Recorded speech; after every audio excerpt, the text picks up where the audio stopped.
بسم اللہ الرحمن الرحیم۔ چھت والا پنکھا تکیے کے پرانے غلاف کو پنکھے کے پروں پر لپیٹ کر آہستہ آہستہ رفتار سے چلا دیں۔ اس سے پنکھے پر پڑی ساری گرد صاف ہو جائے گی۔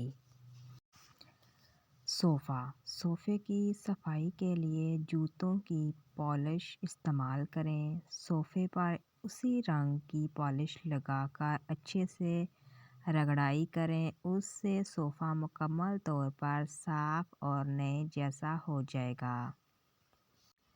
نہانے والا ٹب، چکوترے کو کاٹ کر نمک کے ساتھ ٹب میں رگڑیں۔ اس سے ٹب بالکل صاف ہو جائے گا۔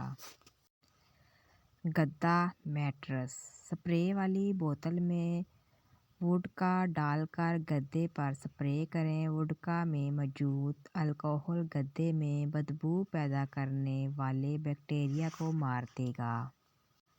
چکنائی، کپڑوں پر چکنائی لگنے کی صورت میں پریشان ہونے کی ضرورت نہیں۔ چکنائی والی جگہ پر تھوڑی دیر کے لیے چاک رکھ کر اٹھا لیں۔ اس کے بعد صاف پانی سے دھو لیں، داغ بالکل غائب ہو جائے گا۔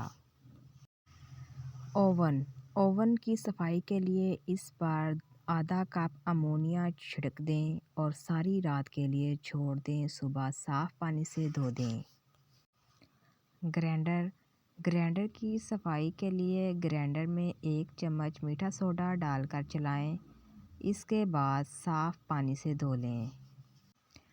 کارپیٹ کی صفائی کے لیے 2 حصے پانی اور 1 حصہ سرکہ ڈال کر کارپیٹ پر چھڑکاؤ کریں۔ اس سے داغ ختم ہو جائیں گے۔